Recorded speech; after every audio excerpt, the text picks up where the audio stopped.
नमस्कार दोस्तों, आपका स्वागत है। आज हम सामान्य ज्ञान सामान्य अध्ययन से संबंधित महत्वपूर्ण प्रश्नों पर चर्चा करने जा रहे हैं, जो कि उत्तराखंड की आगामी परीक्षाओं के लिए अत्यंत महत्वपूर्ण सिद्ध हो सकते हैं। प्रश्न नंबर 1 है, छपाई में प्रयोग की जाने वाली स्याही निम्न में से किसके अपघटन से प्राप्त होती है? ऑप्शन ए है एसिटिलीन, बी मिथेन, सी कार्बन टेट्राक्लोराइड और डी है बेंजीन। तो छपाई में प्रयोग की जाने वाली स्याही निम्न में से किसके अपघटन से प्राप्त होती है? इसका सही आंसर हो जाएगा ऑप्शन नंबर बी, मिथेन। छपाई यानी प्रिंटिंग में प्रयोग की जाने वाली स्याही मिथेन के अपघटन से प्राप्त होती है। छपाई में प्रयोग की जाने वाली स्याही मिथेन के अपघटन से प्राप्त होती है, अर्थात मिथेन यानी इसका रासायनिक सूत्र है CH4। CH4 को जब 1000 डिग्री सेल्सियस पर गर्म किया जाता है, गर्म करके उसको जलाया जाता है, तो जलाने पर कार्बन ब्लैक प्राप्त होता है और जिसका उपयोग प्रिंटिंग यानी छपाई की स्याही बनाने के लिए किया जाता है। तो छपाई में प्रयोग की जाने वाली स्याही मिथेन यानी कि CH4 के अपघटन से प्राप्त होती है। क्वेश्चन नंबर 2 है, यदि हवा का तापमान बढ़ता है तो उसकी जलवाष्प ग्रहण करने की क्षमता घटती है। ऑप्शन नंबर ए है घटती है, बी बढ़ती है, सी पहले घटती है फिर बढ़ती है और ऑप्शन डी है कोई प्रभाव नहीं पड़ता। यदि हवा का तापमान बढ़ता है तो उसकी जलवाष्प ग्रहण करने की क्षमता, तो इसका सही आंसर हो जाएगा ऑप्शन नंबर बी, बढ़ती है। हवा का तापमान बढ़ने पर जलवाष्प ग्रहण करने की क्षमता भी बढ़ती है। वायुमंडलीय आर्द्रता एवं तापमान में प्रत्यक्ष संबंध है। वायु में किसी निश्चित समय पर जलवाष्प धारण करने की शक्ति उसके तापमान पर निर्भर करती है। हवा जितनी गर्म होगी उसमें नमी अथवा आर्द्रता धारण करने की शक्ति उतनी ही बढ़ेगी। यानी कि हवा का जो टेम्परेचर है वो जितना गर्म होता चला जाएगा, उसके जलवाष्प ग्रहण करने की क्षमता में उतनी ही वृद्धि होती जाएगी। तो क्वेश्चन 2 था हमारा, यदि हवा का तापमान बढ़ता है तो उसकी जलवाष्प ग्रहण करने की क्षमता, ऑप्शन नंबर 20 का सही आंसर हो जाएगा बढ़ेगी। क्वेश्चन नंबर 3 है, टाइफून नामक चक्रवात से निम्न में से कौन सा क्षेत्र सबसे अधिक प्रभावित होता है? ए ऑस्ट्रेलिया, ऑप्शन बी है चीन सागर, सी एशिया और डी अमेरिका।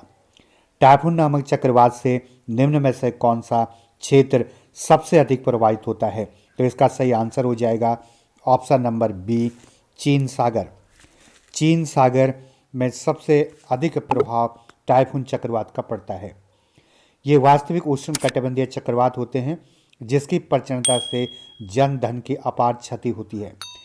इसे हरिकेन अमेरिका में कहा जाता है, टाइफून इसको चीन में कहा जाता है। यह चक्रवात उत्तरी अटलांटिक महासागर, उत्तरी प्रशांत महासागर में आकर अमेरिका को सबसे अधिक प्रभावित करती है।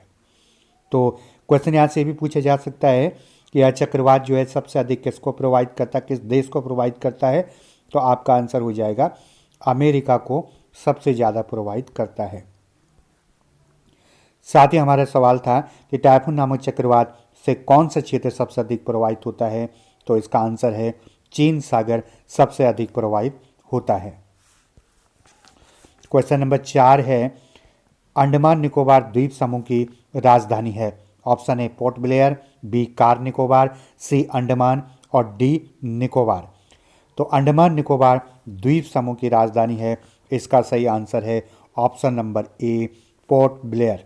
अंडमान निकोबार द्वीप समूह की राजधानी पोर्ट ब्लेयर है। यह द्वीप समूह निग्रास, अंतरीप और सुमात्रा के बीच 1000 किलोमीटर के विस्तार में फैले हैं और साथ ही जो है अंडमान व निकोबार जो हैं दो अलग अलग द्वीप समूह है और इनको आपस में जो है 10 डिग्री चैनल जो है अलग करता है। अंडमान निकोबार द्वीप समूह की राजधानी पोर्ट ब्लेयर है और साथ ही यह अंडमान निकोबार द्वीप समूह का सबसे बड़ा शहर भी है। अंडमान निकोबार द्वीप समूह एक केंद्र शासित प्रदेश है और साथ ही इसकी राजभाषा हिंदी और अंग्रेजी है। और ये यहाँ से क्वेश्चन जो बन के आ सकता है वह आ सकता है कि अंडमान निकोबार द्वीप समूह का गठन कब किया गया? तो अंडमान निकोबार द्वीप समूह का गठन 1 नवंबर 1900 1956 को किया गया। 1 नवंबर 1956 को अंडमान निकोबार द्वीप समूह का गठन किया गया। और साथ में ये भी पूछा जा सकता है कि अंडमान निकोबार द्वीप समूह को अलग करता है यानी पृथक करता है। इन दोनों द्वीप समूह को 10 डिग्री चैनल द्वारा एक दूसरे से पृथक किया जाता है। और अंडमान निकोबार द्वीप समूह का सबसे बड़ा शहर कौन सा है? पोर्ट ब्लेयर है। अगला क्वेश्चन है, राष्ट्रपति पर महाभियोग का आरोप संसद में किस सदन द्वारा लगाया जाता है? ऑप्शन नंबर ए है लोकसभा, बी है राज्यसभा, सी है संसद के किसी भी सदन द्वारा, और डी है उपयुक्त में से किसी के द्वारा नहीं। तो क्वेश्चन नंबर 5 है, राष्ट्रपति पर महाभियोग का आरोप संसद के किस सदन द्वारा लगाया जा सकता है? तो इसका सही आंसर हो जाएगा संसद के किसी भी सदन के द्वारा, यानी ऑप्शन नंबर सी, संसद के किसी भी सदन के द्वारा राष्ट्रपति पर महाभियोग का आरोप लगाया जा सकता है। राष्ट्रपति पर महाभियोग का आरोप सदन के किसी भी सदन द्वारा लगाया जा सकता है। क्वेश्चन नंबर 6 है, मुमताज महल का असली नाम था? ऑप्शन ए है अर्जुमन बानो बेगम, बी है लाडली बेगम, सी है मेहरुनिसा, डी है रोशन आरा। तो मुमताज महल का असली नाम है ऑप्शन नंबर ए, इसका सही आंसर हो जाएगा अर्जुमन बानो बेगम। मुमताज महल का जो असली नाम था यानी मूल नाम था वो अर्जुमन बानो बेगम था। और यह जो है समूहगाय की परीक्षा में भी पूछा गया है कि मुमताज महल का असली नाम क्या है। मुमताज महल का असली नाम अर्जुमन बानो बेगम था। मुमताज महल का विवाह 1612 में शाहजहां से हुआ था। मुमताज महल के पिता का नाम आसफ खां था। तो ये मुमताज महल किसकी पत्नी थी? तो ये मुग़ल बादशाह शाहजहां की पत्नी थी। और इन्हीं की याद में जो है शाहजहां ने ताजमहल का निर्माण कराया था। अगला क्वेश्चन है, दिल्ली सल्तनत का कौन सा सुल्तान लाख बख्श के नाम से जाना जाता है? ऑप्शन है इल्तुतमिश, बी है बलबन, डी मोहम्मद बिन तुगलक, और डी कुतुबुद्दीन ऐबक। तो दिल्ली सल्तनत का कौन सा सुल्तान लाख बख्श के नाम से जाना जाता है? इसका सही आंसर हो जाएगा option number D, Qutubuddin Aibak. Qutubuddin Aibak को लाख बख्श के नाम से जाना जाता है। कुतुबुद्दीन ऐबक 1206 में यह दिल्ली सल्तनत का राजा बना था। 1206 में और 1210 में इसकी मृत्यु हुई थी। और उदारता के कारण कुतुबुद्दीन ऐबक को लाख बख्श कहा जाता है। लाख बख्श का तात्पर्य है लाखों का दान करने वाला राजा। और इसकी प्रारंभिक राजधानी लाहौर थी। और 1206 में जो है कुतुबुद्दीन ऐबक ने भारत में जो है गुलाम वंश की स्थापना की थी। तो क्वेश्चन यहाँ से ये भी पूछा जा सकता है कि गुलाम वंश की स्थापना किसने की? तो आंसर हो जाएगा कुतुबुद्दीन ऐबक। या दिल्ली सल्तनत का प्रथम राजा कौन था? ये भी ऐसा पूछा जा सकता है, कुतुबुद्दीन ऐबक। ठीक है। और ये इल्तुतमिश, बलबन और कुतुबुद्दीन ऐबक जो है तीनों ही गुलाम वंश या दिल्ली सल्तनत के गुलाम वंश के ये राजा हैं। और साथ ही जो है मोहम्मद बिन तुगलक जो है तुगलक वंश का राजा है। तो दिल्ली सल्तनत का कौन सा सुल्तान लाख बख्श के नाम से यानी लाखों को दान करने वाला यानी उदारता के कारण लाख बख्श नाम रखा गया था, किसे कहा जाता था? तो ये कुतुबुद्दीन ऐबक को कहा जाता था। अगला क्वेश्चन है, कौन सा अक्षर समूह दूसरे से भिन्न है? ऑप्शन ए ACE, बी है FHZ, सी है KLN और डी है NPR।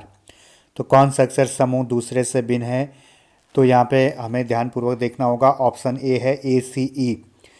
ए के बाद जो है यहाँ पे बी आना चाहिए था और सी लिखा गया है, और सी के बाद डी आना चाहिए था और ई लिखा गया है। इसका मतलब ये है कि ऑप्शन ए में जो है एक अक्षर छोड़ करके लिखा गया है, यानी यहाँ पे बी को मिस कर रखा है और सी के बाद डी आना चाहिए था, डी को भी मिस कर रखा है।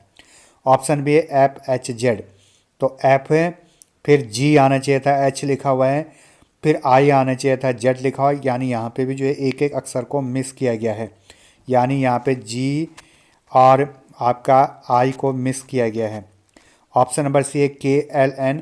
तो के बाद जो है L आता है, L के बाद M आना चाहिए था लेकिन N लिखा हुआ है, और यहाँ पे KL यानी K और L के बीच में जो है किसी भी अक्षर को मिस नहीं किया गया है। ऑप्शन डी जो है NPR, N के बाद जो है O आना चाहिए था, P लिखा गया है, और P के बाद जो है Q आना चाहिए था, R लिखा गया, यानी यहाँ पे भी जो है O और Q एक एक अक्षर जो है मिस किया गया है। तो यहाँ पर जो है ऑप्शन नंबर सी ये इन तीनों से भिन्न हो जाएगा, क्योंकि यहाँ पे जो है K और L और यहाँ पे जो है M को छोड़ा गया है और यहाँ पे N लिखा गया, यानी यहाँ पे जो M को छोड़ दिया गया है, लेकिन यहाँ पे बीच में जो है किसी भी अक्षर को नहीं छोड़ा गया है। तो ऑप्शन नंबर सी हो जाएगा इसका KLN। यह अक्षर समूह जो है दूसरे से भिन्न है, तो आंसर हो जाएगा इसका सी सही। अगला क्वेश्चन है नर्मदा नदी का उद्गम स्थल है। ए मुल्ताई, बी अमरकंटक, सी मऊ। नर्मदा नदी का उद्गम स्थल है, इसका सही आंसर हो जाएगा option number B Amarkantak. Amarkantak Narmada नदी का उद्गम स्थल है, छत्तीसगढ़ में स्थित है यह नदी और अमरकंटक नामक जगह, और अमरकंटक के मलकाई पर्वत श्रेणी से इस नदी का उद्गम स्थल होता है। और साथ ही इस नदी की जो सहायक नदियाँ हैं वो तवा नदी, दूधी नदी आदि इसकी सहायक नदियाँ हैं, और ये सभी नदी जो है अरब सागर में जाकर के मिल जाती हैं। तो नर्मदा नदी का उद्गम स्थल ये भी काफ़ी महत्वपूर्ण क्वेश्चन है, तो इसका उद्गम स्थल जो है अमरकंटक है, सही आंसर। अगला क्वेश्चन है किस चीनी जनरल ने कनिष्क को हराया था? भारतीय राजा कनिष्क को हराया था। ऑप्शन ए है पेंचाओ, बी है पोयांग, सी है सी वहांती और डी है होटी। किस चीनी जनरल ने कनिष्क को हराया था?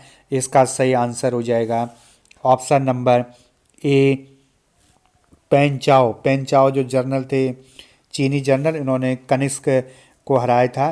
कनिष्क भारतीय राजा हैं और ये इतिहास में एक प्रमुख राजा हैं, इन्हीं के नाम पर जो है शक संवत चलता है। तो इस प्रकार जो है उम्मीद करते हैं कि आपको ये सामान्य ज्ञान, सामान्य अध्ययन का भाग एक अच्छा लगा होगा तो लाइक कीजिए, सब्सक्राइब कीजिए, दोस्तों अधिक से अधिक शेयर कीजिए। हम अगले भाग के साथ जल्द ही उपस्थित होंगे, तब तक के लिए धन्यवाद, थैंक यू।